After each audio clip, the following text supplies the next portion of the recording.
Will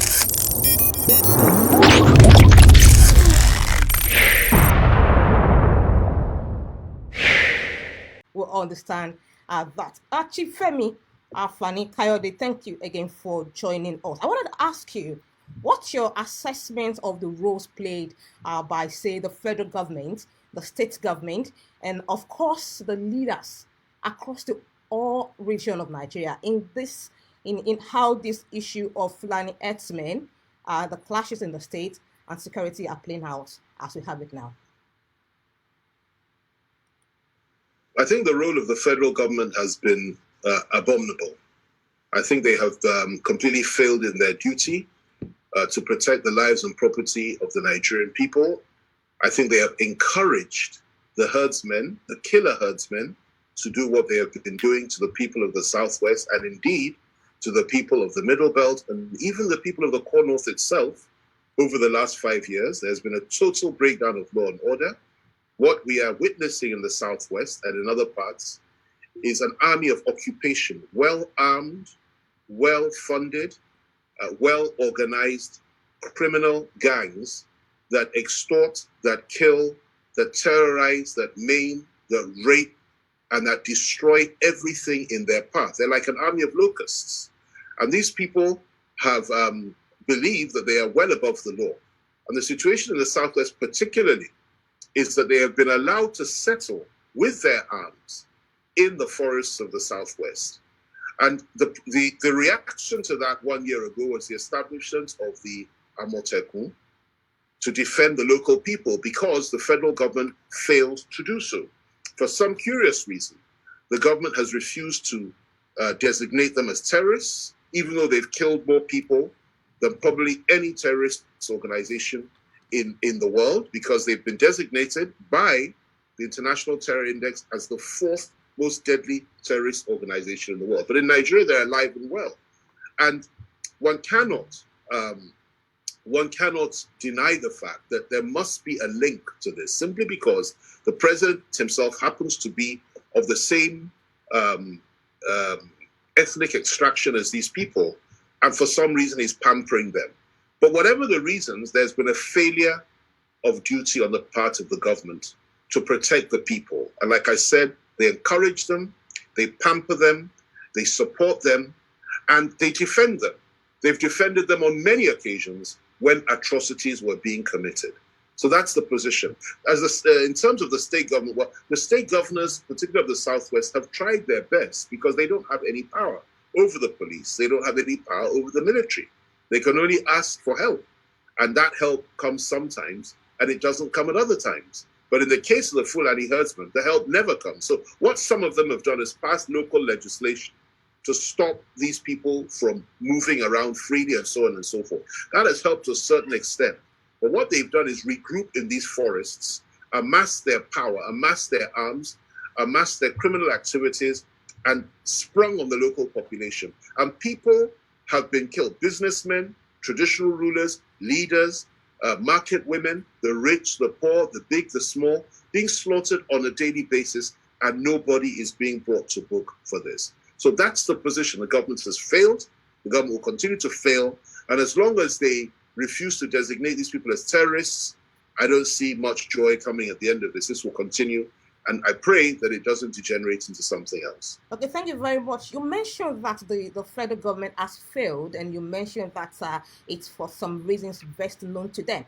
Do you think, okay, I want to ask you, okay, we've mentioned the role of the state government, the federal government. What about the elder statesmen? You know, we know that in Nigeria today, we've had past president, we've had people that have actually dealt with all of this insecurity issue, and people that have, of course, knowledge about this. Every leader in the Southwest is worth his salt. Every responsible leader in the Southwest, I'm talking about the Southwest now, has spoken out against these atrocities. Every single one of them has asked for help and support from the federal government and asked them to do the right thing and asked them to deliver our people. And they have turned a deaf ear to those voices. Every single one, whether it's Afenifere, whether it's Yoruba Choir Group, whether it is Obasanjo, whether it is this, whether it is that, every single person has spoken out. Professor Akitoye, Babadi Banjo, we've all spoken out. The old leaders, the young leaders, everybody. And nobody's listening. And the people are being slaughtered on a daily basis. And you know, you cannot therefore blame the local people to say, look, if government won't defend us, if government won't deliver us, then we have to defend ourselves. And that's what we're beginning to see unfold. And that's where people like Sunday Igboho now come in, because their position is that, look, nobody's helping. These people are killing. These people are kidnapping. We know who these people are. We know where they are. And we need to do something about it. And I'm glad that Governor Akere Dolu in Ondo State has taken the measures he's taken. It's a very, very bold initiative, courageous initiative, rather like what Fayose did in Ekiti State when he was governor, and rather like what other Yoruba governors are trying to do now, and that is to empower Amotekun to do what the federal government was meant to do, but refused to do. So I commend their courage, I commend their commitment, and I also commend every voice in the Southwest that has spoken out against these atrocities. We see, the problem here is that it's not just a farmers, herders clash. We believe, and rightly so, that we are under occupation.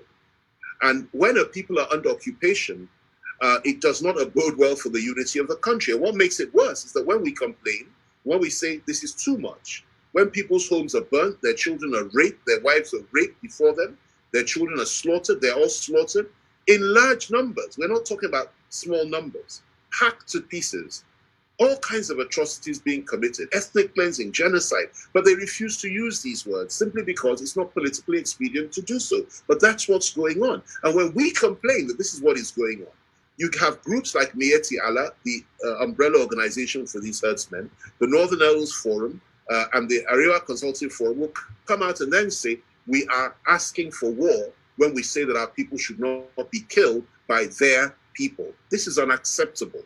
We have nothing against the Fulani people. I believe in peaceful coexistence, and neither do I believe that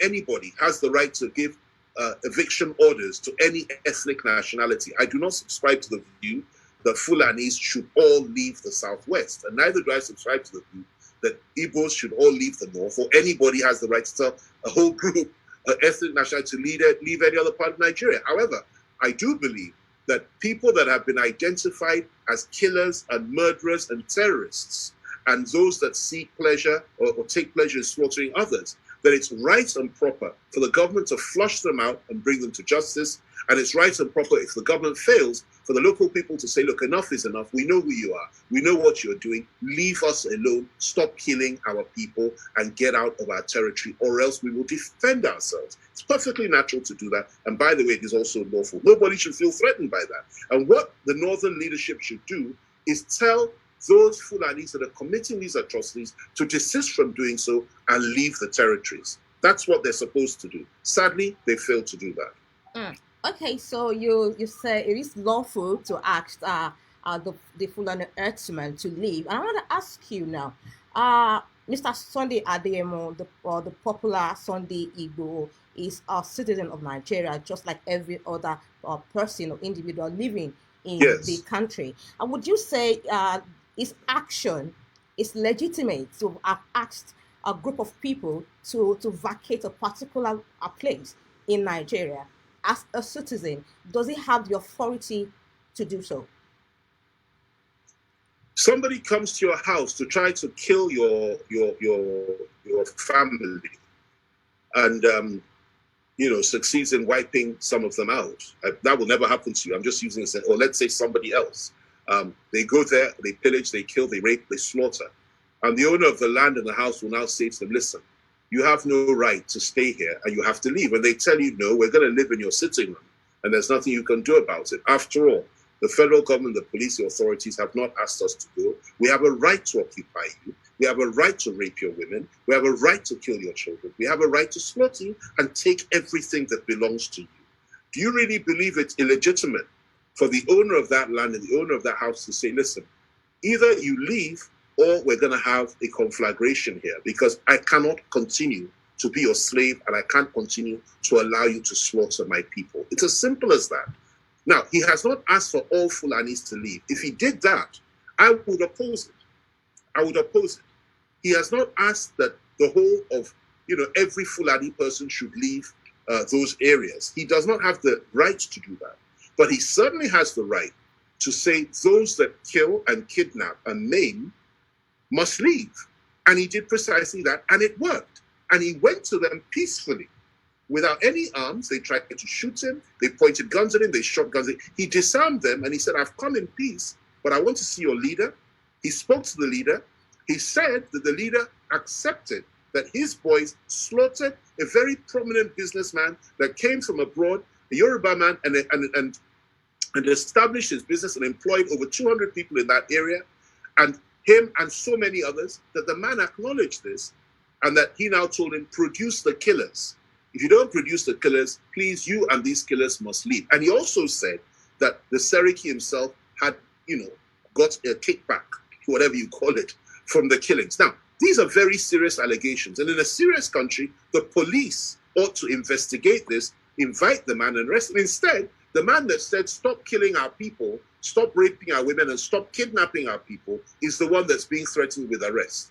When the northern youths, 1 or 2 years ago, said openly that every Igbo man must leave the East, nobody threatened them with arrest. Nobody, and they didn't say those that kill. They said all Igbos must leave the East. Nobody threatened them with arrest. Nothing happened. But when people are saying these guys should leave, after they've slaughtered our people, kidnapped our people, and killed our people, people are saying he should be arrested. Is that fair? Is it reasonable? Is it rational? Of course it's not.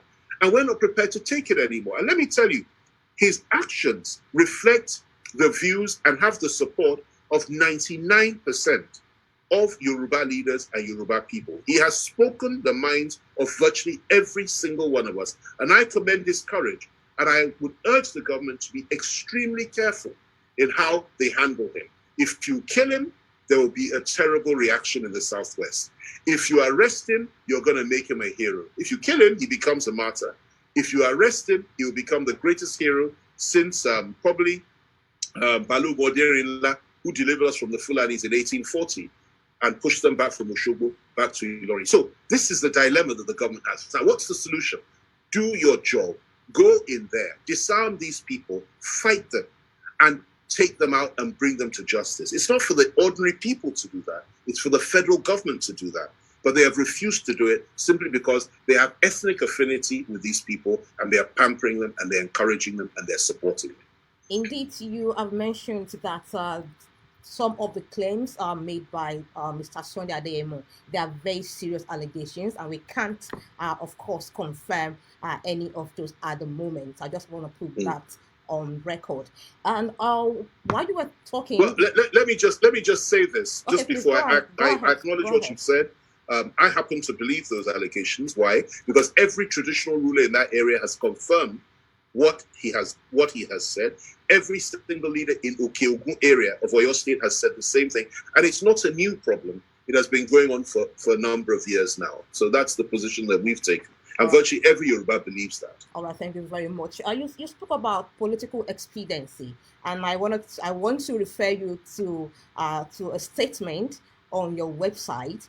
You said some Yoruba leaders who want to be president or vice president in 2023 and are therefore prepared to keep quiet and tolerate this rubbish that has been done to our people. I'm not one of those leaders. Nothing in this world can make me trade in the blood and lives of my people. Who are these leaders that you think are keeping quiet because they have perhaps an ambition, a future ambition? Who are these leaders? Would you mind sharing your thoughts on them with us? They know who they are. They know who they are. And I don't want to be mentioning names on your program, and I don't want to offend anybody. When I choose to be offensive, I can be very offensive, and I will be offensive when the time is right. And I've said in that same essay that the time will come when we will start naming these people, naming and shaming them, because we're tired and we're fed up. You see, I visit these communities, not just in the Southwest. I've visited the communities in southern Kaduna, in the Middle Belt, in the core North itself, where so many people have been killed by these herdsmen and bandits. I've visited them in the Southwest. I've visited them in the South. I've visited them in the Southeast, and I've visited these communities. I've seen the damage these people do, and nobody speaks for the victims. Nobody defends them. Nobody stands up for them.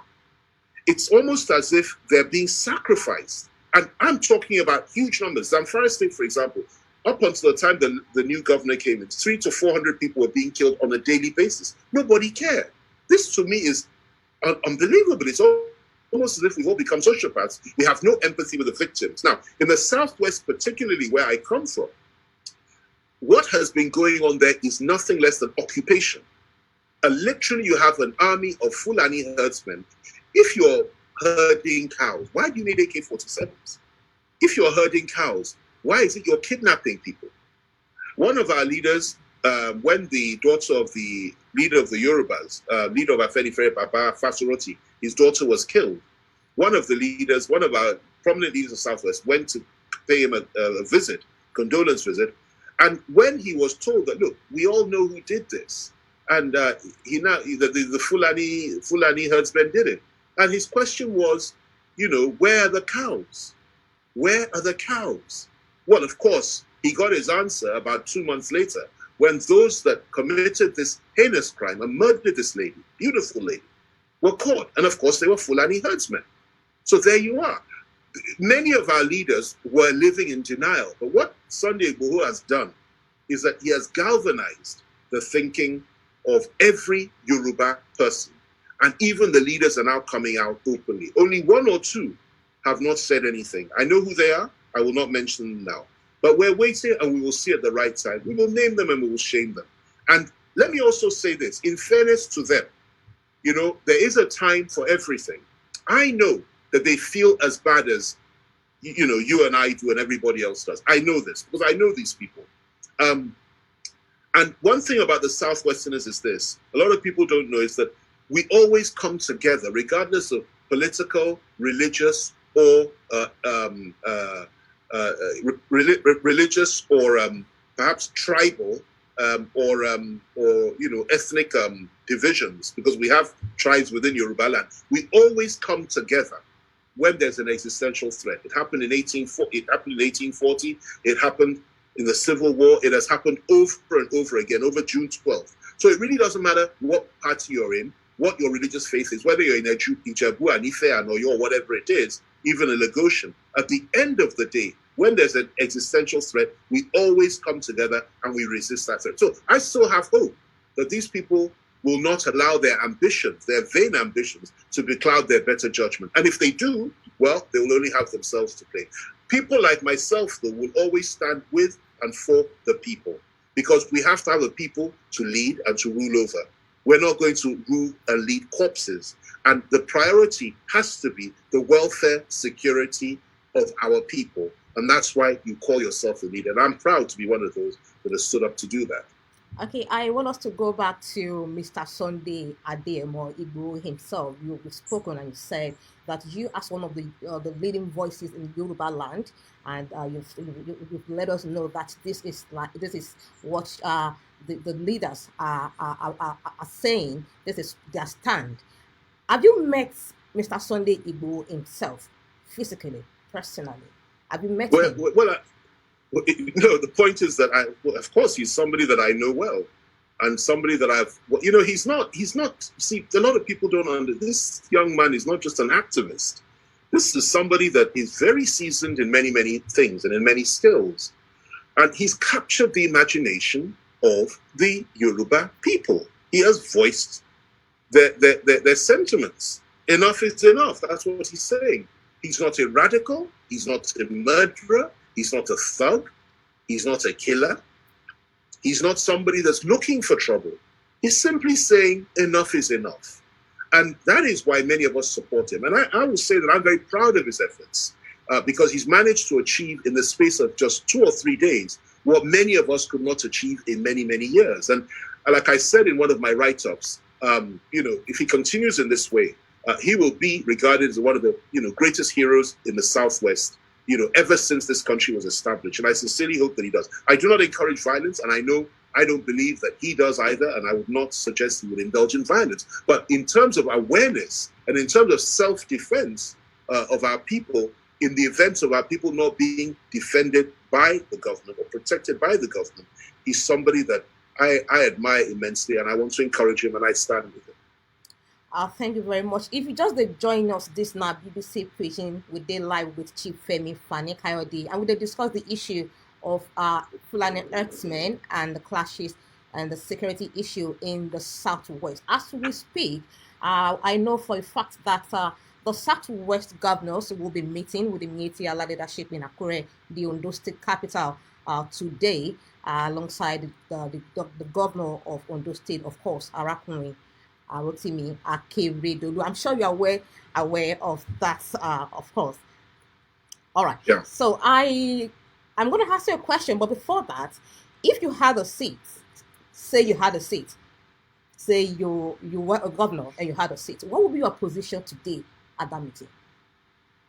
Well, you don't yield and you don't surrender. You've taken a position. Look, listen, Akeredolu cannot afford to change his position. He's done the right and proper thing. He has also become a hero, if you like, in the Southwest by doing the right and proper thing. And he stood up like a man and he said, listen, that I'm not after the Fulanis. I'm not trying to get them all out. I'm simply saying that they cannot stay in the forests. They cannot continue with what they're doing. The killings have to stop. And that those that want to continue should register.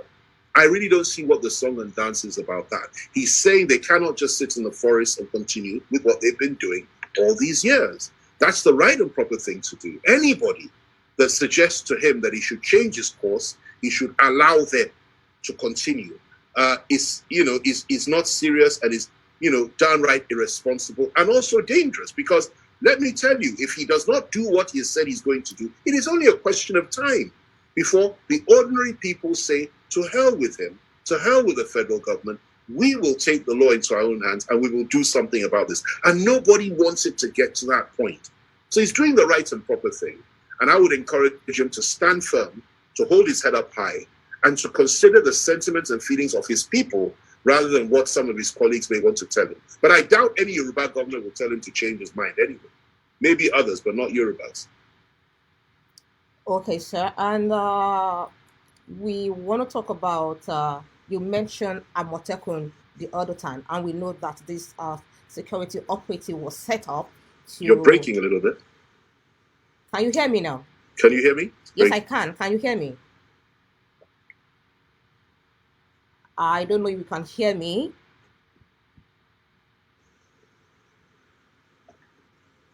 I think we're having a bit of network issue. Chief Fani Kayode, can you hear me?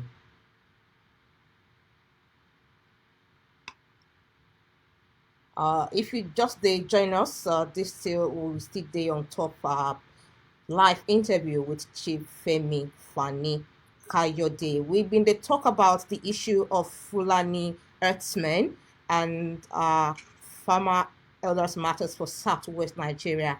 Chief Fani Kayode, can you hear me?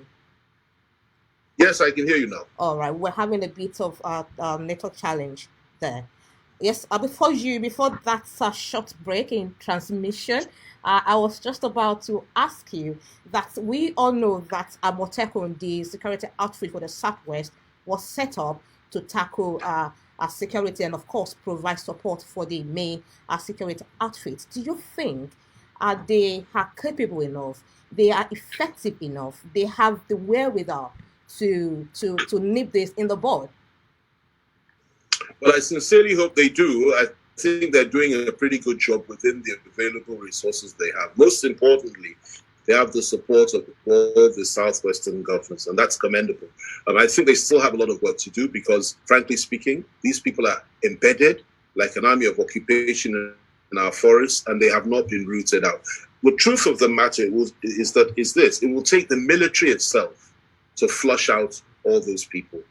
I mean, a state government can pass all the laws it likes. It can have local vigilantes like Amoteku and others and so on and so forth defending the people, and we can commend them and encourage them for that, even support them. But at the end of the day, this is a job that has to be done by the military. These people are highly organized, well-funded, well-armed, very skillful, and they have the support and backing of elements within the security agencies and within the government, as far as I'm concerned. If that was not the case, why is it that the presidency consistently defends their abominable actions. A couple of years back, Femi, good friend of mine, who's the spokesman of President, when he was confronted by Nigeria, atrocities that were being committed all over the country by these same Fulani killer herdsmen, butchering people and sacking towns and all kinds of atrocities. And his only response was that, listen, you either keep the land or you keep your life. In other words, you must leave your land for these people to take. Otherwise, they're going to kill you. That was the presidency's response. Again, a year later, when Miyetti Allah was defending these atrocities, Shehu Garba, another spokesman for the president, came out and said, and people were complaining and said, how could you be defending this evil? The spokesman for the president came out and said people should respect Miyetti Allah and stop criticizing and condemning them for what they said. This is at a time when Nigerians were calling for Miyetti Allah and the Fulani herdsmen to be designated as a terrorist organization. Okay? And that was the response. Now, this time round, those that kill our people were identified and were asked to leave. And the same Shehu Garba, on behalf of the presidency, said that that person did. He also criticized Akere Dolu for saying that, that the forest should be, that they should leave the forest. The trust. Now, what that tells you, the government complicit in these matters, has encouraged these people and will always support these people. As for ACE, Arewa Forum, Northern Elders Forum, and the ATL itself, like I said earlier, anybody that is those that is labeled as warmongers, are labeled as people that are threatening the peace and peaceful coexistence of Nigeria and are being demonized. This is unacceptable. So the bottom line is this: it is time for everybody to wake up and smell the coffee. This cannot go much longer. This group of people do not represent, in my view, the Fulani people. There are millions of very good Fulani people in this country who do not subscribe to this view, who will not support this activity, and who will not allow it. The Sultan of Sokoto is one of them. The governor of Zamfara is another, governor of Sokoto. So many that do not believe in this. Bala Mohammed and Bauchi, so many of them that are not prepared. Even their own people are being killed. So it's not necessarily something that the Fulanis are responsible for. However, those that are perpetuating that are murderous Fulani herdsmen. And they are the people we are against, not the Fulani people. And if a Yoruba militia were to go up to the north in the name of herding or cow rearing or in the name of pig rearing and slaughter the people of the north morning, day and night, we would be the first to rise up and say, these people do not represent us. We'll go there and we'll flush them out ourselves and support our northern brothers in doing that. And that's the situation, and that's how it has to be. Unfortunately, we haven't seen that. And that is why many of us in Yoruba land, particularly those that are just fed up with what's going on in this country, are saying enough is enough. Something has to be done. Thank you very much for that thought. We don't really have much time on our hands. Time don't the work are small. So let me get your thoughts on this. And I think it is important when we talk about problems, we should also prefer solutions. And how do you think this whole issue can be resolved without further violence or bloodshed? The first thing that has to happen is the government has to cultivate the political will to bring the perpetrators of terrorism to justice. They need to, first of all, designate the killer Fulani herdsmen for what they are, terrorists. Then they need to send in the military to apprehend them, if necessary, shoot every single one of them if they refuse to submit. They need to warn Miyetti Allah and tell Miyetti Allah, if you continue to support these people, we will declare you as terrorists as well. They need to commit themselves to defending the communities and the people of this country, all over the country, not just in the southwest, but in the north, in the middle belt, in the southeast, the south-south, everywhere. They need to commit to defend the people and protect their lives and property. That's the first thing. Without that, nothing can change.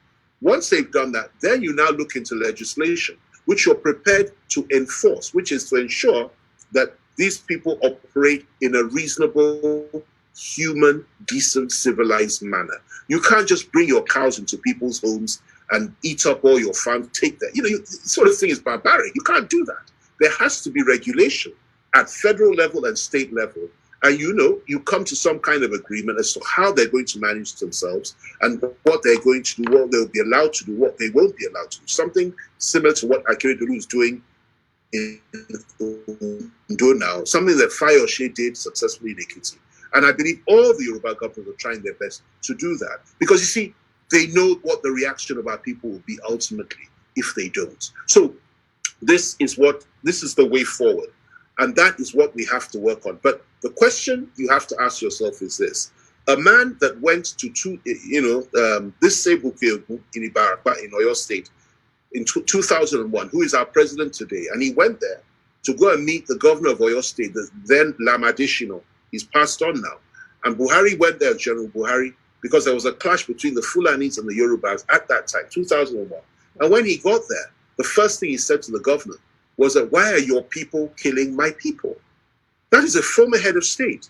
In other words, even then, he saw this as his people and the other side are your people. And that is his mindset till today. So if you're waiting for him to change that mindset, to say, no, we're all equal and that people should be treated fairly, the Fulanis have no right to kill others. If you're waiting for and that they will enforce the law and the constitution, you will wait forever. It's not going to happen. It hasn't happened in the last 5 years. And that's the dilemma that we have in Nigeria. And that is the challenge that we are facing. Weak leadership, partial leadership, and these people believe they are president of the Fulani Republic of Nigeria and not president of the Federal Republic of Nigeria. Until they change that mindset, I'm afraid we have very, very stormy days ahead of us. And I pray to God that there is no violence and we can come to a peaceful solution with this. Thank you very much, Chief Fani Kayode, for joining us on this program, and of course for sharing your thoughts. Thank you. With us. So we reached out to you very late last night, and you did oblige us. That's very kind of you. Thank you very much. With the watchers, listener, BBC Pidgin, we don't talk about the issue of farmer elders clash in the southwest. My name, Najedi Lat Olali, no vex. I forgot to mention my name when we start the program. Now, how do you think they do? Thank you very much. Thank you very much. All the best. Thank you very much. Bye.